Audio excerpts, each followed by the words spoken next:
Yo, film family, film gods, podcast listeners. Hope everyone is well. I've left this all pretty late. It's Tuesday night. It's late.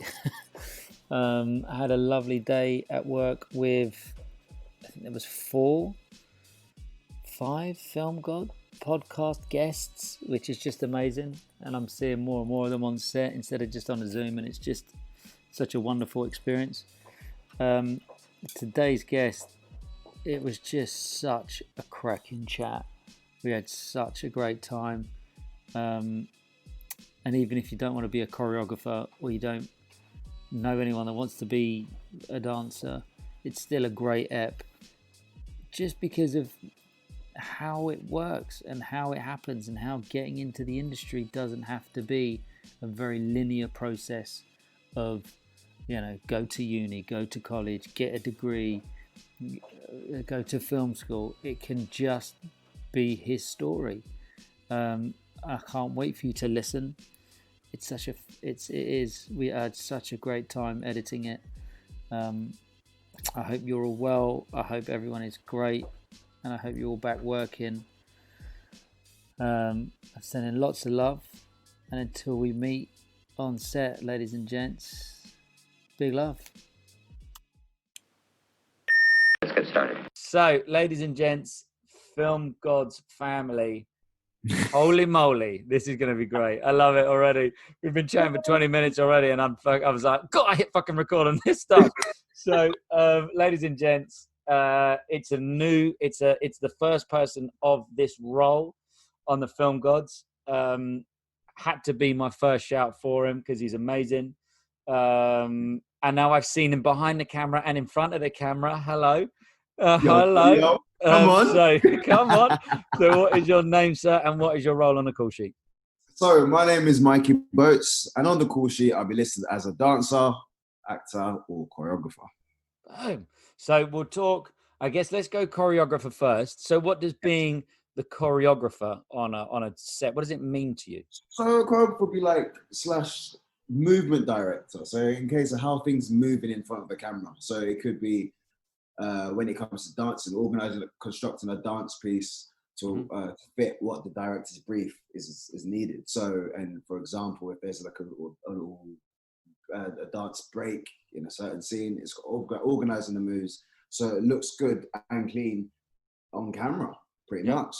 So it's constructing, making the two-step look good and neat. You know? And what's it? Because and I guess I'm now up to, I don't know when this will come out, but like episodes kind of like 10 to 70 something just kind of flew at me, and I was just doing one a day, all the rest of it. And one of the main things that I've loved just finding out is how individual people kind of, especially if your role is creative, and coming up with choreography is, for me, just feels like such a massive creative role. How do you start that process of figuring out what it is? You know, just talk me through your you know, you get the brief, or you have a chat with the director. What's the first thing that you start then to do to kind of come up with a choreography? You know, it's funny that, because choreographing, there's different places, and I always find that people find there's, when it comes to creating it depends where that. Some people can be locked in a studio and then think, okay, I'm going to do this. Whereas for me in particular, when it comes to coming up with choreography, I find it best whilst I'm traveling. Okay. So when I have my headphones in, or I'm driving to a destination, or I'm just going somewhere, my brain tends to wander rather than being told on the spot, okay, cool, then I need to choreograph something. So I go to a studio, go to a certain place to choreograph. When I tend to do that, I kind of hit a block. So for me, it's mainly, I have to be traveling or doing something which is not too drastic, not too heavy. So that allows me to be like in a place where, okay, what can we do here? You know? And I usually have a certain track that's playing in my head. So for example, if a director's working on something and he's like, okay, I've got this artist and I've got this track in particular that we're going to work towards, we're going to create something with, I will have that track in loop. And there'll be a few words that I write down, for example. So for example, say the whole lockdown period, whatever. Yeah. Okay, so I'll think of a couple of words like trapped or confined, isolation and whatnot. And then with that in my mind, I'll listen to that artist's track and go off and think, okay, when I feel trapped, what do I feel like? And then I'll think, okay, I'll naturally do this. So therefore already I've got something here with my hands. So what I'm doing is have my hands on my chest and kind of like confined, like kind of crossed up. Mm-hmm. And with that, I've already thought, it's movement. I've already created something just from one word. My arms have naturally done something. And then from there, in my style hip hop, where you got something called groove, which is repetitive movement, you have your arms. I have my arms here. I make a groove out of that, and it'll start off. And then from there, I'll just go on the journey of creating. And then when I feed back to the director or whoever I'm working with, it's a case where, okay, I like this or I don't like this, and then that's where the creative juices start flowing and it goes. Nice. Yeah. So that's my process. Because it kind of makes sense, and I guess it's like every single idea has to start. So it's like, you know, I guess some people like panic looking at, you know, a film like La La Land and go, God, how am I going to but actually if you just break it down into its simplest form, it's like this, the starting point then for you is that listening to the track. And do you actually, I say, if you're, you know, for different artists, do you look at past work that they've done and then suddenly go, oh well, that do you look at what they've done and go and see some strengths or see some weaknesses and go, I could use this, I could use that? Or do you just want to just train them to do what you need? No, I mean, again, working with artists, you need to make them feel comfortable. You know, it's never a sense of where you need to apply, okay, I've got this job, so I'm going to apply everything about me onto them. And then this is going to be, because at the end of the day, what it is a collaborative piece, you know, the artist and then the director has a vision, the artist is going to have a vision, and the choreographer is going to have a vision. And they work together to be like, oh, okay, so this is what we can create. So in a sense, I would look at the artist and I would have to do my research and see what they do, what is their strengths, what are their weaknesses, what are their preferences or what's not. And then I will suppose some ideas to them, say if they're interested in something, you know. And obviously I'd have a few things that I'd love to try out. But then again, they have to be willing to do that, you know. So we'll have that conversation, and now so there'll be times where I'd use some stuff from beforehand, you know. Nothing's original, inspiration comes from somewhere, you know. So you see what they bring to the table, and then see if you can work off that and incorporate that with the ideas that you have, you know, and see from there. So I mean, it depends. Like obviously if there's a strong idea that I have, I'd be like, look guys, this will be sick, let's try this, and at the end of the day, if they don't like that idea, then you have to be open towards it, because that's the whole collaborative process. You know? Now, I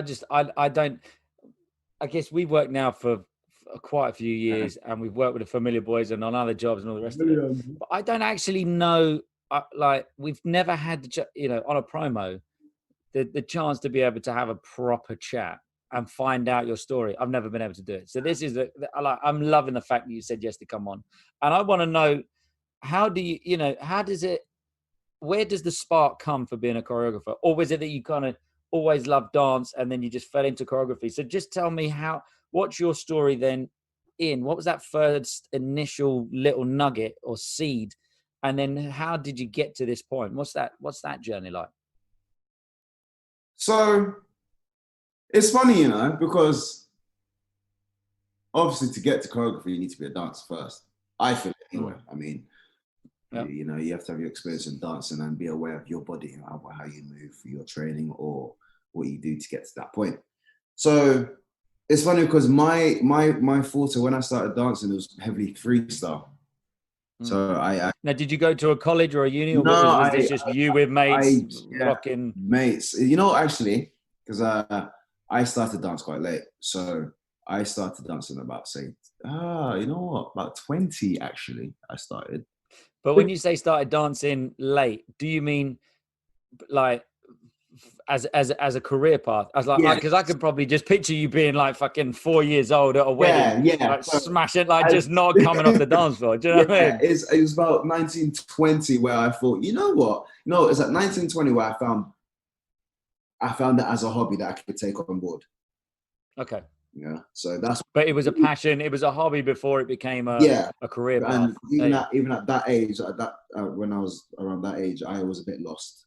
I was raised very academically, Funny enough, I was actually going to go uni to do business and accounting. Oh my God, can you believe? Okay. Can you believe business and accounting? Get out of here, man. But I can see you just like yes, tapping on the keys like to a beat. yeah, man, just dancing away or something. Hello, yes, this is Mr. Boats. Can I get yesterday's spreadsheet accounts up on my desk by the end of the day? I was like, nah, No, don't mate. worry about it. I'll go. Shouldn't be no way, cuz. You get me? Shouldn't no way to these numbers, cuz. But no, so I found the hobby around that 1920, where I went to there's this event called Rock Challenge where loads of different schools in your borough will compete, and they will become an international competition. Then you other schools and whatever. And that was my way in, and I got asked to come to these classes because they saw me mess around in the studio. So I knew I could dance at the time, but I wasn't like, professionally. I was just messing around, innit? And I got into it that way, and then I was at SICK, and that's when I first started learning choreographed pieces. So learning routines and et cetera, et cetera. But I wasn't ever, so there's a thing called pickup, and pickup is your ability to learn, digest the routine, Like that's the bit for me that I'm like, some people can't even remember people's names. And obviously dancers and choreographers, when you see the rehearsals, I've been lucky enough to kind of sit in on a few rehearsals, and it's like the ability to be able to remember something that you've instantaneously been shown, and be able to just nail it. Like, do you have to teach yourself that part of the brain, or was that just something that came? I find when it comes to pickup, it's like riding a bike, and and the bike changes, and there's different types of bikes, and you just have to adjust to that, and the more practice you have on that bike, the better you become. All right, so so there's different styles. For example, you can have your single speed pedal bike, right? You're gonna practice on that. So just say that is a different type of choreography. You're gonna work or style of dance to say. So you the more you practice that, you're gonna eventually get to grips of it and understand. Okay, cool. I've got this piece choreography now. I've got this style of choreography, and now once I've got that, I can actually ride this bike here, or I can ride it in this street or this terrain or whatever, And then there's another style. So say you're gonna go through your unicycle. Okay, you know how to ride a bike. You've done a choreography. You've done it. You've done it before, but now it's a different type of bike. So you're just trying to adjust to that, and then Then once you've understood that, then you can use it on ride your unicycle elsewhere in other terrains or whatever. That's how I take it. And I feel like with choreography, for me anyway, is the more you do it and break down the boundaries of thinking about what's the next step. It's just a case of just doing it. Yeah. As you're riding the bike, you don't sit on the bike and go, okay, my bum needs to be here, my back needs to be upright, I need to have the handlebars here, and then my foot, and then you have to get your core. You don't think about that when you ride the bike. And the moment you do, you're worrying so much. You feel like you're trying to keep that balance, but you've got so many things in your mind, you lose it. And that's how you make a mistake. When it comes to choreography or learning routines, I feel like once you're in it, it's just, as a dancer anyway, you're gonna be aware of your body, So when you're getting taught something or someone's guiding you through something, you're just gonna take that in and be like, okay, cool, my arm goes here, go here. I'm just doing it. Just doing it. Do you see the picture? Like, say, do you envisage the pictures in your head of, like, say you're when you're dancing and you've got the choreographer in front of you and you're learning it, or do you just on the beat are just like, right hand up, left hand down, or do you see like a map of the dance routine in your head that you can just quickly go back to? So if they go the second beat in the bar or in the chorus bit when we do this, is it that, do you have to be that segmented, or is it just a feeling? You learn the feeling of what the dance routine is, and then that's it. It's in your head. Interesting. No. I guess my question is like, say if I've got like 40 supporting cast members. Yeah. Someone taught me, it's just like, if you're trying to remember loads of people's names, don't just kind of go, oh, that's Henry, that's James, that's John.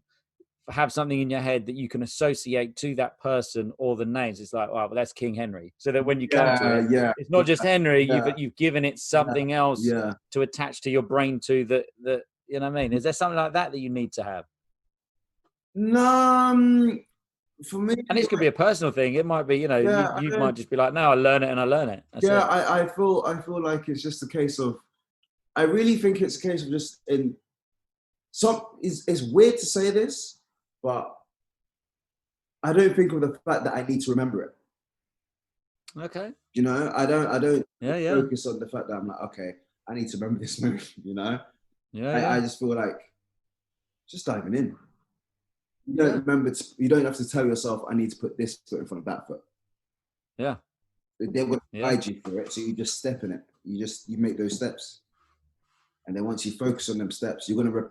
It's going to be a case of trying to remember, obviously, but that happens over time. That depends on the amount of time you Repetition. go to class, repetition, and until it becomes muscle memory.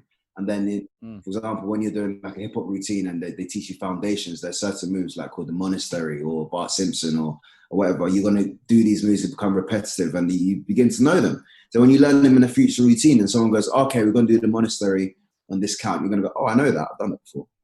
Okay, so I just do it. I'm not going to think, "Okay, monastery is this." That's the first stage. That's when you first go to class and learn it for the first time.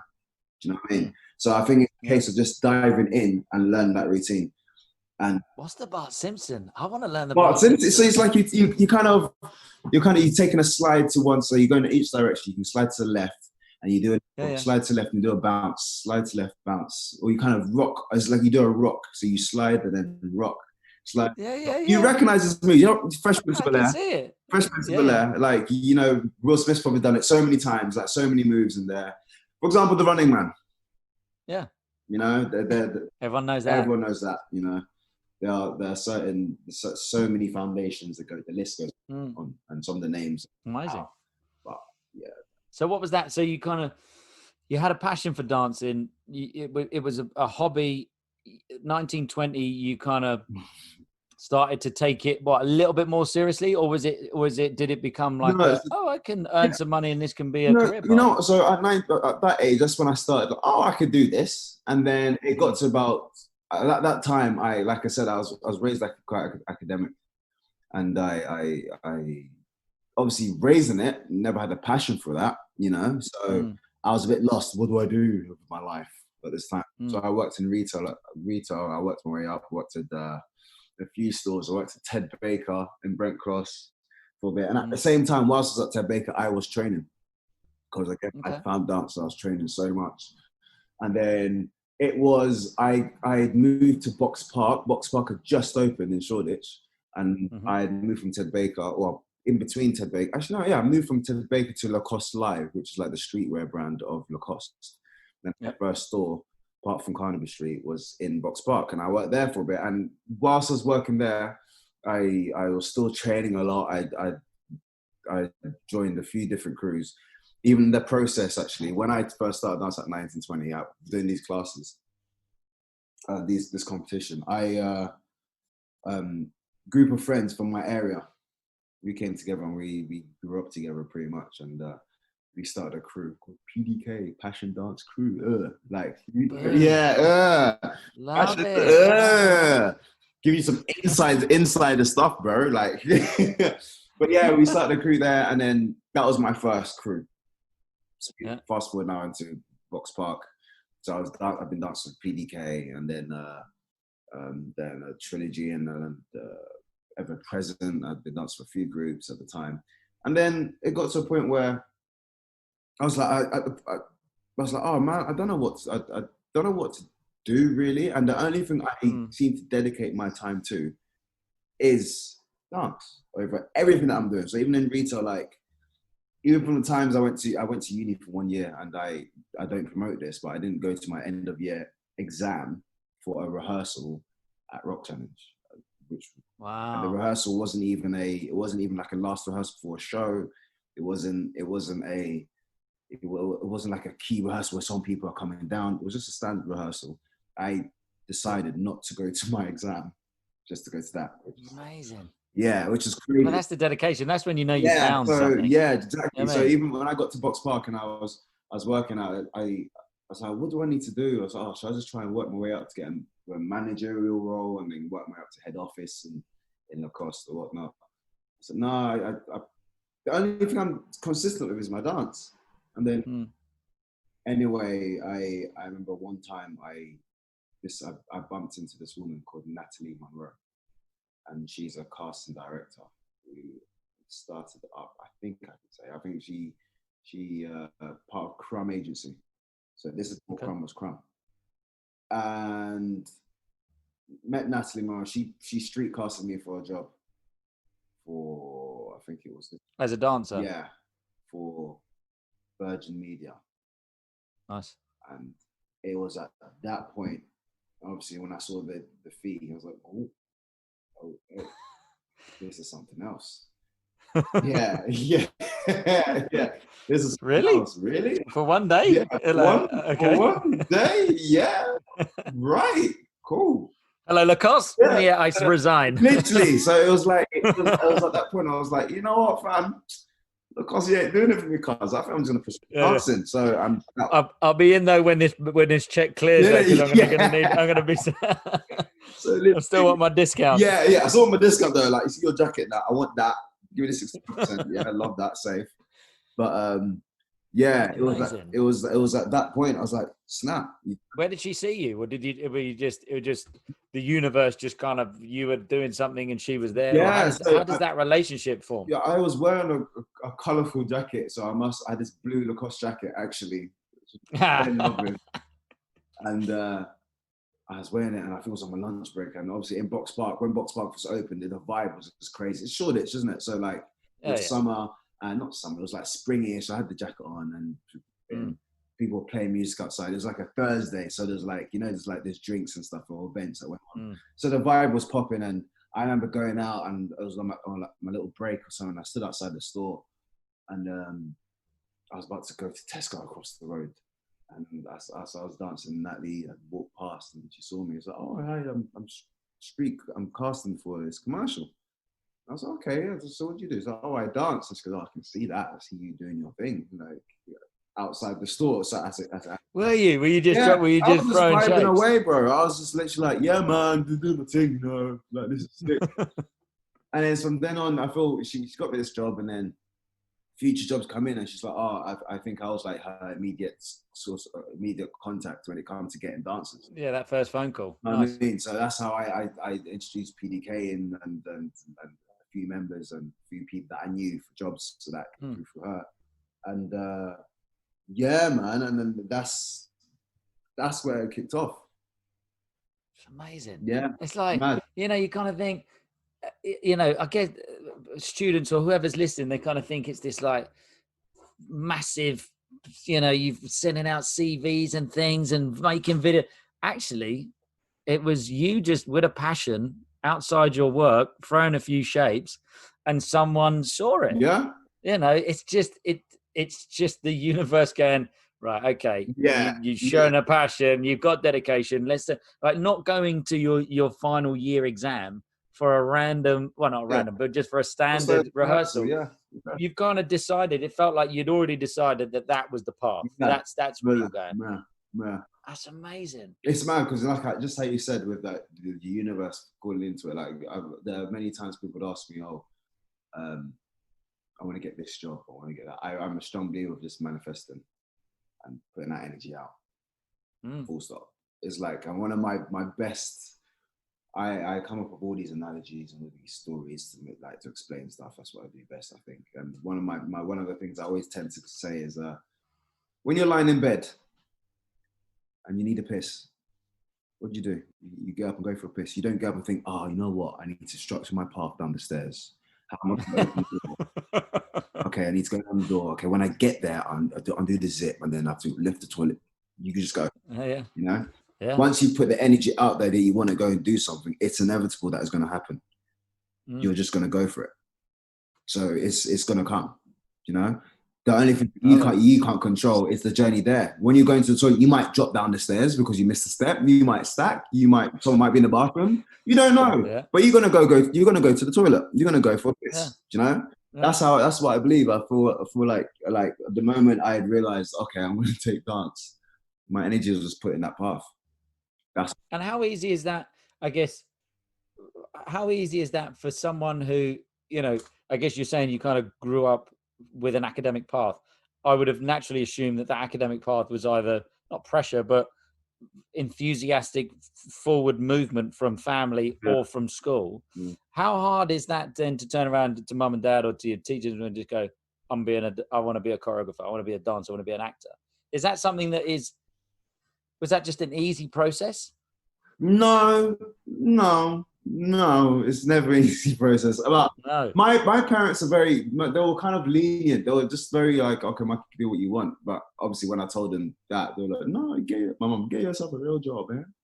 Like, come on, be a doctor. Which is sick. I mean, yeah, if you want to be a doctor is amazing. But no, you know. And I feel like the best thing, I mean, it's always hard, like trying to let them see clearly and obviously what parents want to do is protect you, you know. So I mean, what I was gonna say is that the best thing is for them to see it, you know. Nice. But even to get to that point is they're gonna be you have to realize they're gonna be so protective over you. So they're gonna say everything else that's probably gonna protect, like get you the money, get you a job, get you some stability over just going into it. But for me, and how did you show them then? So how did you know what? convince them? I'll be honest with you. You know what it was? My dad reading the newspaper and seeing me in that, seeing me in a have a page spread there. Amazing. Or my mum's flicking. What was that for? I think this was for, I can't even remember now. It was like a little dance, street dance 3D film. Okay. A little image capture. It wasn't the main image. It was probably like my head in there. Like, you know, you got That's my boy. and then you got That's my boy. doing this, just smiling there.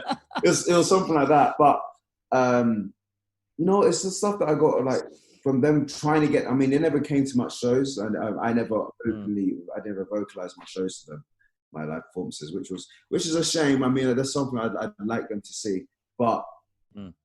Like I said, when it comes to showing them stuff, they start to see my TV work.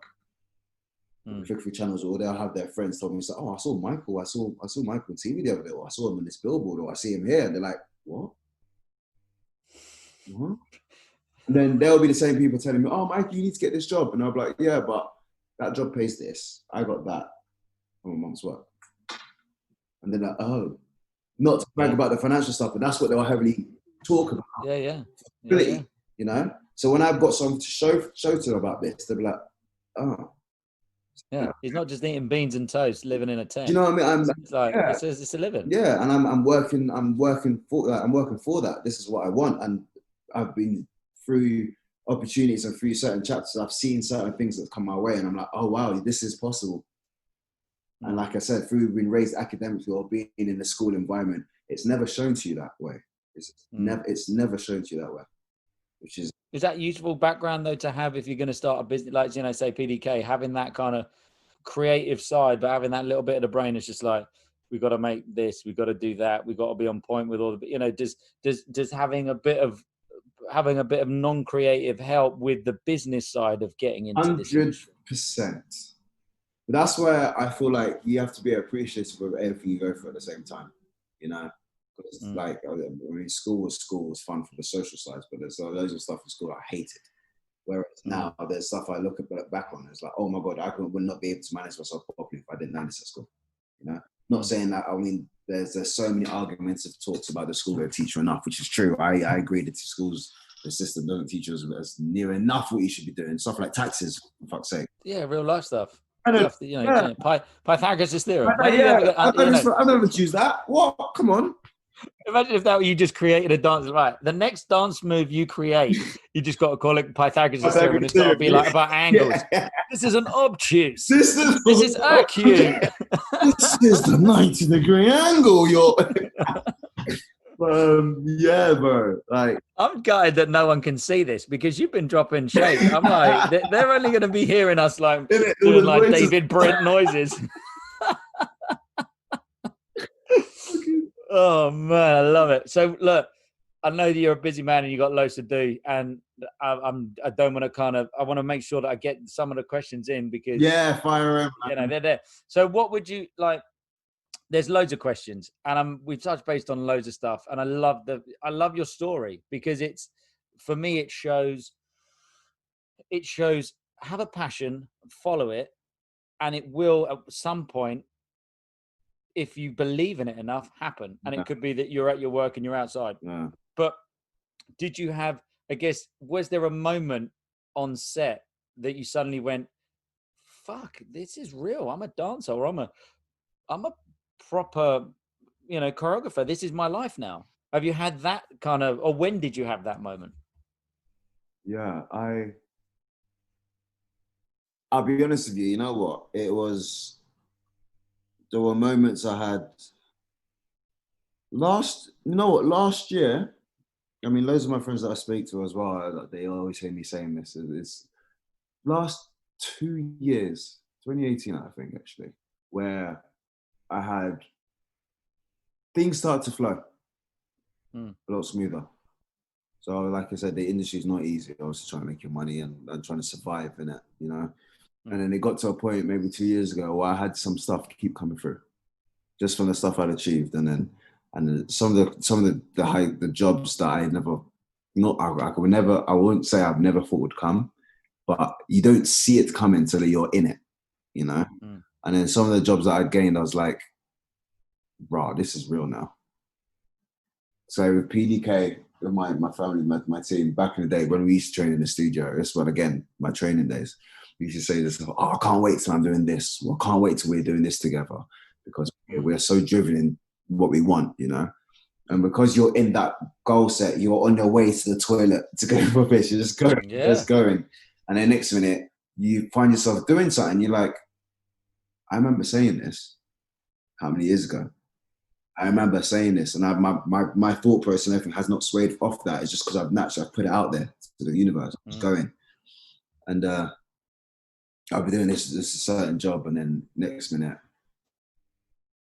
coming early at the beginning of 2019 when I went to Paris, I was there for 2 months, and I did one of the biggest shows I've ever done. It was like an arena show for this artist called Million Farmer, who is humongous, and I didn't know anything about her. It's another case of this thing, you don't realize you're doing it until you're there, Yeah. And like phenomenal. It's another thing where being from UK, you always think of American artists or whatever, but you don't realize that other huge artists out there. And I remember doing this job and being on stage, and there's like fans for this artist, people camping on the tenting outside the arena, like weeks on end, and blah blah blah. And I'm there in the arena on stage, like sitting on the stage and thinking about, well, when I got called up for this job, I didn't think anything of it. I thought, it's a job in Paris, sick, but nothing that, it was not going to be, it was like another job. I'm going for it. And then I'm realizing, wow, Mikey, you need to be fucking grateful. This is nuts. And on top of that, I'll be rehearsing on the arena on stage. I'll be on a scooter riding around the arena to go get myself a coffee or something. And then I'm realizing, this is my job. Yeah. This is what I'm doing for a living, And I'm like, yo, really? Amazing. Like, bro, you're here. And you don't think about it, because in the moment, I'm just like being an idiot, like just being typical Mikey. Like, oh yeah, I'm just doing this job, innit? Like, dance on stage, I'm two-step, But this is what I do. This is it. I've wanted this. I've chased this. I've worked so hard to get this out there, and that's when it hit us. Like, right, this is it. This is you. You wanted this. What's that like? Like, what's that like being on stage? So I grew up music, in multiple bands, school bands, all the rest of it. And probably the biggest crowd that we would have played in front of was, I don't know, 200 people. Which still, I say 200 people, like for someone that's never been on stage, you're like, fucking hell. But 200 people, I'm like, okay. And I'm like, even just now getting a little bit of goosebumpy just thinking about that rush of walking on stage and thing. Like, what's that like being on stage in front of, how big was that? How many people were in the... I think that was the second biggest closed arena in the world. And that was 45,000 people, 45,000. Oh my God. Yeah. What? It was nuts, bro. Oh my God. You know what? That's ridiculous. So when you meet someone that's got full of energy and you get that good, like, but so you're bubbling. You're vibing off each other. You get that energy, like me and you right now. We get the vibe. Yeah. So when you're in the arena, imagine that times 45,000. Oh my God. It's so overwhelming. And you think, even compared to the artist, because the artist is, they're the reason why we're here now. You know, they come together and they wanted to put on a show and they got dancing to fill up that show. You know, you think, for me anyway, the first night when the curtains come up and then the lights hadn't fully beamed on, so you see the first front couple rows. You're standing there on stage, and the next minute, the drum kicks in, boom, boom, boom, the song. The next minute, lights come up, like these lights come up, and then you just see a sea of people.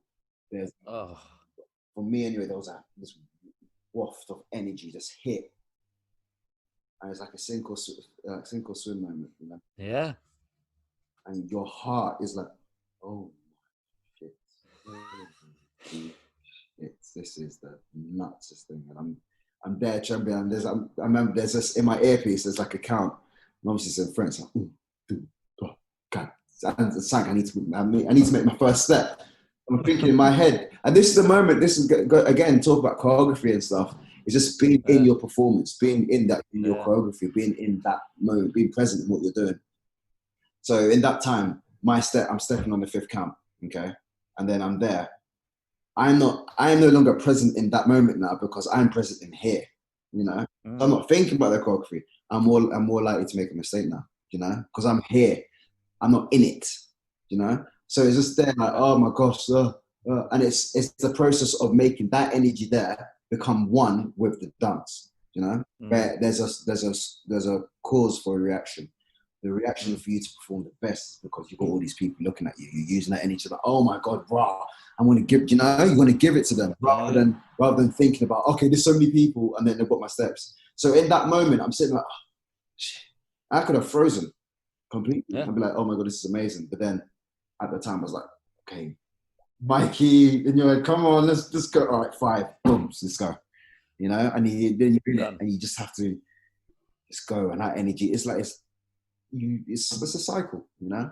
Yeah. They give you that energy, then you channel it into your energy. You give them 100%, you send that back, and it comes back at you. You know, that's it. And it's whoa. Okay, I'm feeling it now. I'm there. I'm on stage with you. Oh God. Well, look, that's mate. I love it. I just love it. Now go on. So we got. Oh God, I'm running out of time. No, let's do it. I know. But that's it. Cancel your recce. You're not working today. We're just going to do a 4-hour podcast. Bro, I can't go to recce, man. Let's listen. So that's it. Podcast, Film Gods.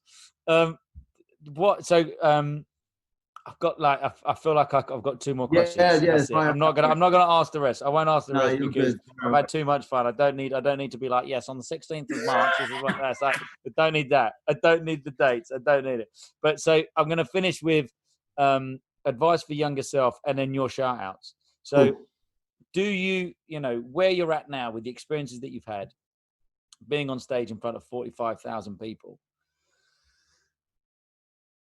would you have it like, and I'm kind of half asking the question, but half kind of realizing that actually you're fucking known and you've probably done everything that you thought was right at the time.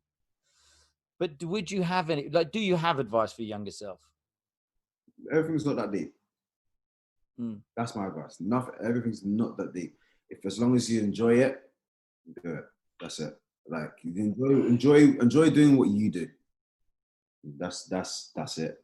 Like, enjoy doing what you do, cause like honestly, that's it. There are times in this work you worry about, okay, I need to be able to do this job for this person. I want to get choreographed for again. Talk about another experience when I did a job for J Balvin and Bad Bunny. Huge job with Colin Tilley, who's an inspirational director who's from the US. He's done amazing things. He did Kendrick Lamar and blah, blah, blah, blah, blah. When he had hollered me for that, this was just after Paris as well. Another moment, I'm like, oh my God, this is my life. But anyway, amazing. Being on set then, because there was not much prep time for that. And luckily, thank God, I managed to go. I was out there on set with the boys, the PDK family. And in the moment, I'd be like, shit. He's asked me to do something. Boys, what do I need to do? Like, fuck, da-da-da-da. You see, all of a sudden, when years of experience or training, forgetting that I've been on stage in front of how many people, whoever just goes, you're like, I'm not going to be good enough. No, man, you are good because you've done this. This is what you wanted. You've got to this point. Enjoy it. do what you do best. It's not that deep. You don't need to think about, oh, this guy's probably thinking, because really and truly, they're probably not.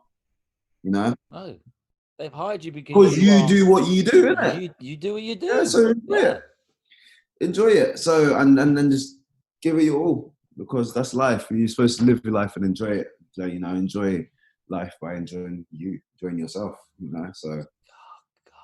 I feel like I could be doing like a whole hour of just you kind of dropping these bars. There you go. Right. Well, look, dude, I'm going to give you the Film Gods round of applause because we set the time limit. We're over it. You got me in, bro. I'm gassed. I'm so happy to be here. I'm so happy to be doing this. I love it. Well, this is it. Your whole career has led to this moment. You're done. That's it. Fine. I'm done now. There is no more. This is the peak. This is the peak. Everything after this. I'm taking golf up now. That's fun. I'm taking golf up. That's it. I'll play golf. I'll go play golf. Yeah, we'll play golf. I've done it now. I've done it. All in the hips. In the hips. You know I got that, baby. You know I got. Right. Well, look, thank you so much for coming on. Thank you for giving us your time. Thanks for giving us an hour of, lockdown's kind of releasing. It's getting, you're getting busy. Everyone's getting busy. So I'm just really thankful for that you could kind of squeeze in some time. Yeah. So always end of the ep is the only way that I can repay you with thanks is to give you the platform to kind of give shout outs to people and projects and things. And this is your time. So anyone that you want to shout out to, go. Shout out to yourself. Isusko. Appreciate it. Namaste. Thank you, brother. Sasha, the Sashinsky. Sashinsky. Bringing us my guy. My G. Yeah. My family, PDK Entertainment. To the death of me. North London, PDK. There's enough people. Lauren, Pietro, Lole. Listen out. The other half. The better half. The better half. Yeah, G. Shout out to everyone, man. Enjoy life. That's it. It's cool. Let's do this.